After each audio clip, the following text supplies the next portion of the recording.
Pemirsa, sebuah pertandingan futsal di Medan, Sumatera Utara menjadi sorotan karena diselenggarakan di tengah pandemi dengan penonton yang ramai. Satgas COVID-19 dan Polda Sumatera Utara akan memanggil penyelenggara terkait turnamen ini.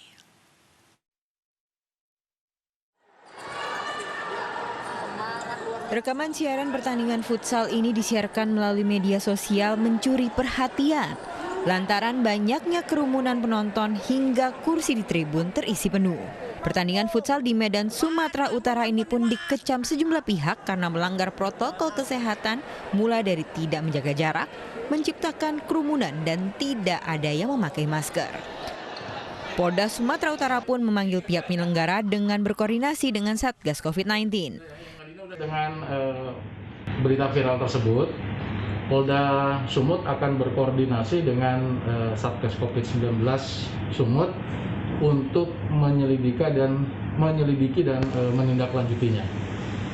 Tegas perintah Kapolda Sumut kepada para Kasatwil jajaran Polda Sumut untuk tidak menerbitkan izin keramaian selama pandemi COVID-19 ini.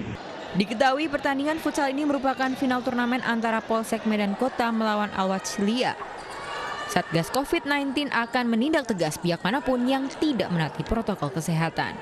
Dari Medan, Sumatera Utara, Aminur Rashid, iNews melaporkan.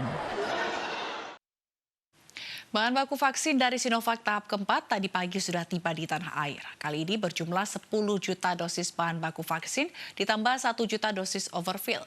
Total vaksin yang sudah diterima Indonesia hingga saat ini menjadi 28 juta dosis.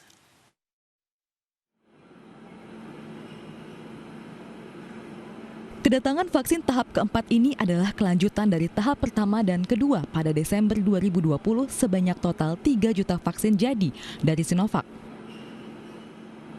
Dan tahap ketiga dalam bentuk bulk sebanyak 15 juta vaksin pada 12 Januari 2021.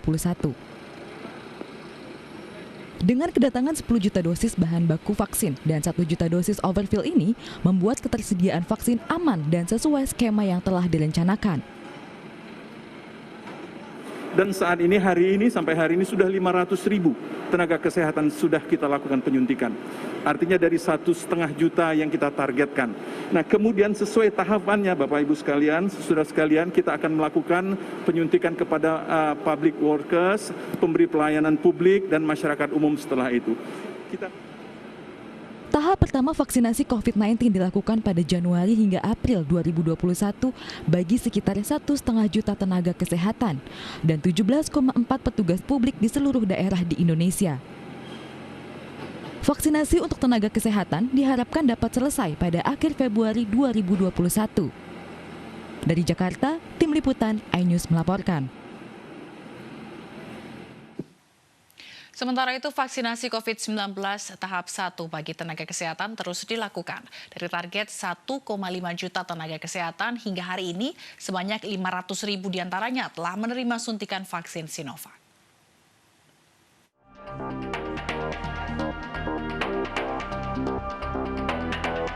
Sejak 3 minggu lalu, ratusan tenaga kerja menerima vaksin COVID-19 di Rumah Sakit Polri Kramat Jati, Jakarta Timur. Selasa pagi, 180 tenaga kerja divaksin COVID-19 di RS Polri, termasuk diantaranya yang menerima vaksin dosis kedua setelah melewati jeda 14 hari dari penyuntikan dosis pertama.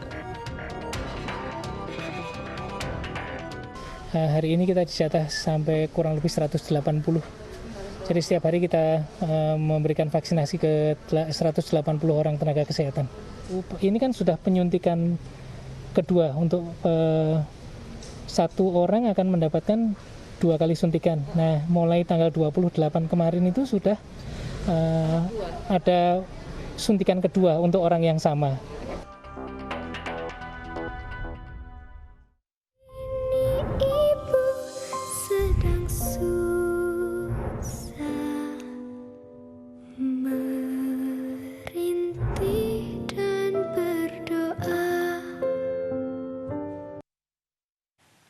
Menteri Pariwisata dan Ekonomi Kreatif Sandiaga Salahuddin Uno akan menggelontorkan dana hibah sebesar 9,9 triliun rupiah bagi pelaku usaha pariwisata dan ekonomi kreatif di Provinsi Bali. Dana segar ini diharapkan bisa membantu pemulihan pariwisata Pulau Dewata pasca terdampak pandemi COVID-19. Pemerintah Indonesia terus berusaha memulihkan kepercayaan wisatawan untuk datang ke Provinsi Bali. Menparekraf Sandiaga Uno akan melakukan 3 hal untuk memulihkan pariwisata di Pulau Dewata. Di antaranya memperjuangkan dana hibah pariwisata untuk pelaku usaha pariwisata dan ekonomi kreatif di luar hotel dan restoran, vaksinasi untuk pekerja pariwisata, serta program Free Corona Corridor bagi wisatawan mancanegara berlibur ke Indonesia. Hal tersebut disampaikan Menparekraf usai melakukan pertemuan dengan pelaku usaha pariwisata dan ekonomi kreatif di Gedung Bank Indonesia Perwakilan Bali. Terus mendorong dan lebih giat mengusahakan program 9,9 triliun soft loan untuk kita bilang lokomotifnya pariwisata dan ekonomi kreatif di Bali, yaitu sebuah program yang bisa memberikan darah segar. Kami dari pemerintah, dari pengusaha, teman-teman di Bali, saya mengapresiasi ya. Jadi banyak hal-hal yang kita bisa direct langsung kita bicarakan. Dari pagi aja sudah berapa poin kita bisa bicarakan, besok ada 3 kali pertemuan dengan beliau besok. Jadi saya kira sangat efektif sekali. Bali menjadi destinasi super prioritas yang kini mulai bangkit dari keterpurukan akibat pandemi COVID-19. Oleh sebab itu, pemerintah akan terus melakukan berbagai upaya agar wisata di Pulau Dewata kembali bangkit di tengah masa adaptasi kebiasaan baru. Tim Liputan iNews melaporkan. Polisi menangkap sopir angkutan umum ugal-ugalan yang sengaja menabrak anggota polisi. iNews Malam akan hadirkan informasinya sesaat lagi.